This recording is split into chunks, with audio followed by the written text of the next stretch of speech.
Tutorial Pendidikan Kewarganegaraan. Topik 27 dari 30 topik. Konsep otonomi daerah serta Good and Clean Government. Disediakan di channel Global Tutorial. Indonesia adalah negara yang besar, baik dari segi wilayah, maupun dari segi jumlah penduduknya.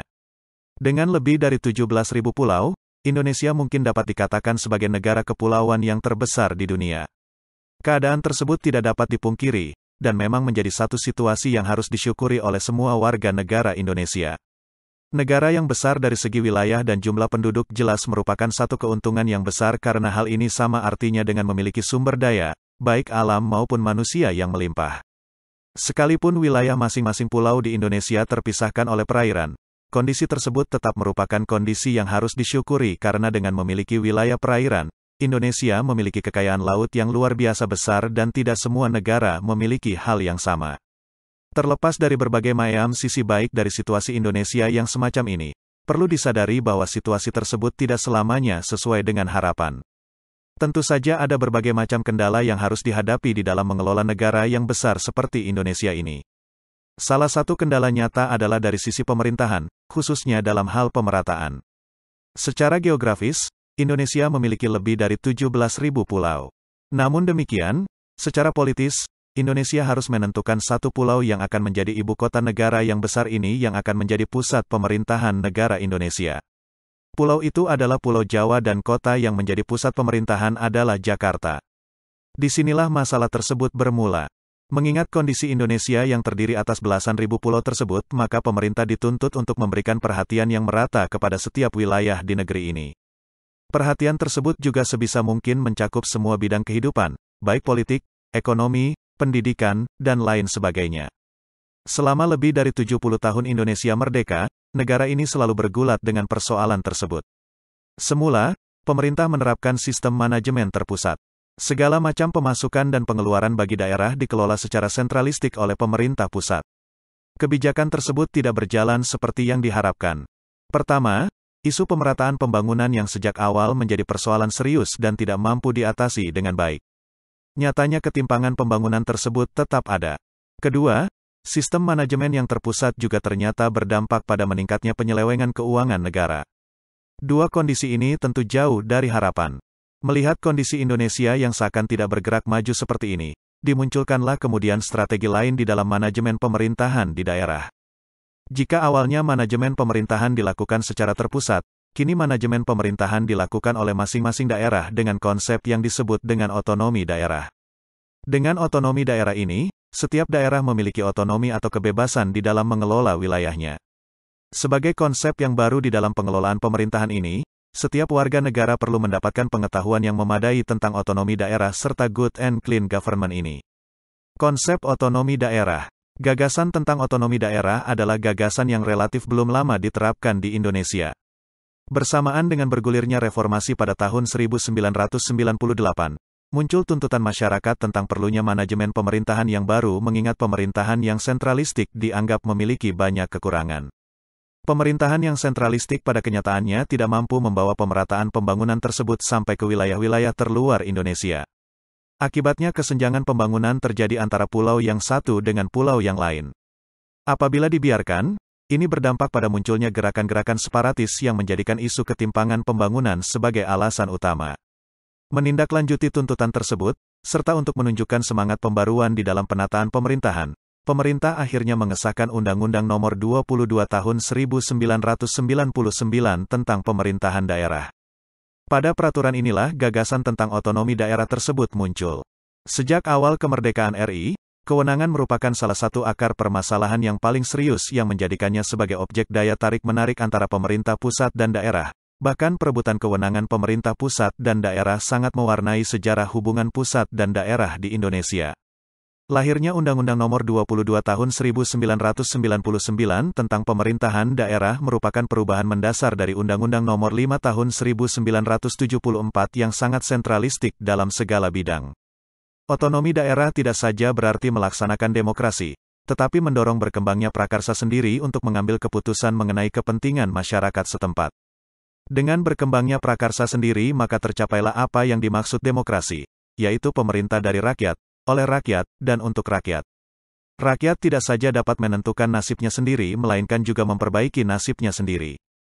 Desentralisasi dan penguatan demokrasi di tingkat lokal merupakan elemen dasar yang mendasari kelahiran Undang-Undang Nomor 22 Tahun 1999 di mana undang-undang ini menggantikan Undang-Undang Nomor 5 Tahun 1974 yang bernuansa kekuasaan yang sentralistik dan mengabaikan kearifan dan aspirasi masyarakat lokal. Desentralisasi merupakan instrumen untuk mencapai tujuan tertentu yang ingin dicapai suatu negara. Otonomi daerah adalah peningkatan efisiensi administrasi dan peningkatan pembangunan sosial ekonomi. Kemandirian daerah untuk mengatur penyelenggaraan pemerintahan dan melaksanakan pembangunan di daerah. Otonomi daerah dapat diartikan sebagai hak, wewenang, dan kewajiban daerah otonom untuk mengatur atau mengurus sendiri urusan pemerintahan, kepentingan masyarakat setempat sesuai dengan peraturan perundang-undangan yang berlaku di Negara Kesatuan Republik Indonesia. Berdasarkan pengertian tersebut, maka esensi di dalam otonomi daerah adalah wewenang untuk mengatur pemerintahan sendiri sesuai dengan peraturan perundang-undangan yang berlaku.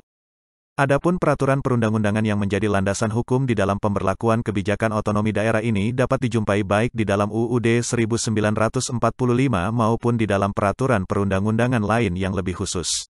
Pasal di dalam UUD 1945 yang mengatur tentang otonomi daerah sebagai berikut.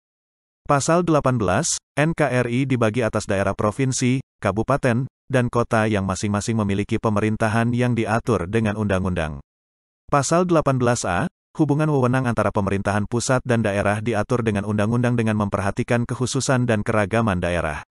Pasal 18B, pemerintah mengakui dan menghormati satuan pemerintahan daerah yang bersifat khusus dan istimewa yang diatur dengan undang-undang. Selain ketentuan yang terdapat di dalam UUD 1945 diterapkannya kebijakan otonomi daerah juga didasari oleh peraturan perundang-undangan yang lain, yaitu, Ketetapan Nomor 6, MPR 2000 tentang Rekomendasi Kebijakan dalam Penyelenggaraan Otonomi Daerah, Undang-Undang Nomor 32 Tahun 2004 tentang Pemerintahan Daerah, Undang-Undang Nomor 33 Tahun 2004 tentang Perimbangan Keuangan Pusat dan Daerah, serta Undang-Undang Nomor 10 Tahun 2005 tentang penerapan Perpu Nomor 3 Tahun 2005 tentang perubahan Undang-Undang Nomor 32 Tahun 2004 menjadi undang-undang. Pada beberapa peraturan hukum yang mengatur tentang otonomi daerah tersebut, dapat diketahui bahwa isu tentang hubungan pemerintah pusat dan pemerintah daerah ini memang salah satu persoalan serius. Adanya beberapa peraturan hukum yang menjadi landasan pelaksanaan otonomi daerah menunjukkan komitmen pemerintah Indonesia untuk mengakhiri masalah ketimpangan pembangunan di pusat dan daerah tersebut. Sebagai prinsip manajemen pemerintahan yang baru, tentunya otonomi daerah menjadi harapan baru seluruh rakyat yang diharapkan mampu mengantarkan masyarakat kepada kondisi yang adil, makmur, dan sejahtera. Mengingat harapan yang tinggi tersebut, otonomi daerah harus dilaksanakan dengan penuh perhitungan dan dilandasi dengan prinsip yang jelas. Adapun prinsip otonomi daerah secara garis besar dapat ditelaah dari beberapa pernyataan berikut ini. 1. Pelaksanaan otonomi daerah harus memperhatikan aspek demokratis, keadilan, pemerataan, potensi, dan keanekaragaman daerah. 2. Pelaksanaan otonomi daerah didasarkan pada otonomi luas, nyata, dan bertanggung jawab. 3. Pelaksanaan otonomi luas di tingkat kabupaten dan kota, sedangkan di tingkat provinsi otonomi terbatas. 4. Pelaksanaan otonomi daerah harus sesuai dengan konstitusi. 5. Pelaksanaan otonomi daerah harus meningkatkan kemandirian daerah. 6. Pelaksanaan otonomi daerah harus meningkatkan fungsi legislatif dan fungsi anggaran. 7. Pelaksanaan otonomi daerah harus berdasarkan kriteria eksternalitas, akuntabilitas, dan efisiensi dengan memperhatikan keserasian hubungan antar susunan pemerintahan. Pelaksanaan otonomi daerah dalam bingkai Negara Kesatuan Republik Indonesia adalah satu kebijakan besar yang berarti adanya pemecahan kewenangan antara pemerintah pusat dan daerah. Oleh karenanya, di samping perlu berpegang pada prinsip-prinsip sebagaimana dikemukakan di atas, juga harus taat asas. Asas otonomi daerah tersebut dapat dibedakan menjadi dua, yaitu asas yang umum dan asas yang khusus. Asas umum terdiri atas kepastian hukum, tertib penyelenggaraan negara, kepentingan umum, keterbukaan, proporsionalitas, profesionalitas, akuntabilitas, efisiensi, dan efektivitas. Sedangkan asas khusus dapat dibagi lagi menjadi tiga, yaitu asas desentralisasi, dekonsentrasi, dan tugas pembantuan. Asas desentralisasi adalah penyerahan wewenang pemerintahan oleh pemerintah kepada daerah otonom dalam wilayah Negara Kesatuan Republik Indonesia. Asas dekonsentrasi adalah pelimpahan wewenang dari pemerintah kepada gubernur sebagai wakil pemerintah pusat di daerah atau perangkat pemerintah pusat di daerah.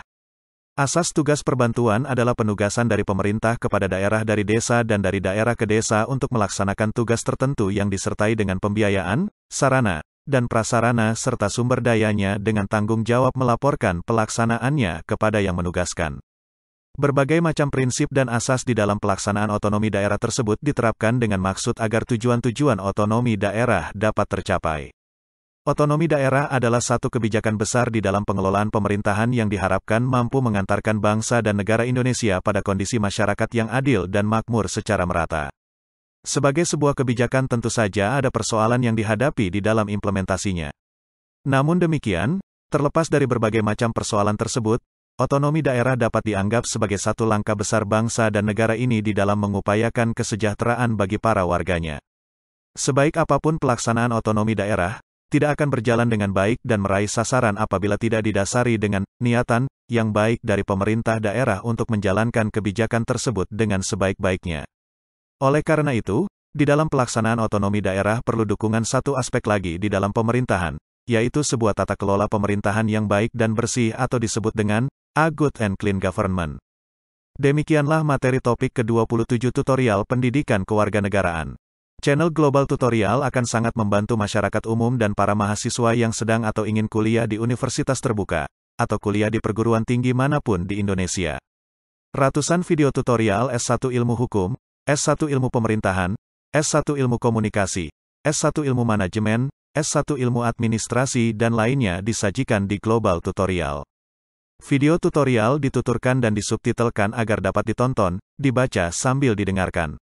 Jangan khawatir jika tidak langsung paham. Untuk pemahaman yang lebih baik, putar dan dengarkan video tutorial berulang-ulang. Subscribe dan like, agar Anda mendapatkan update tutorial lainnya. Bagikan juga link video ini, agar teman lain juga mendapatkan manfaat channel ini. Sampai jumpa.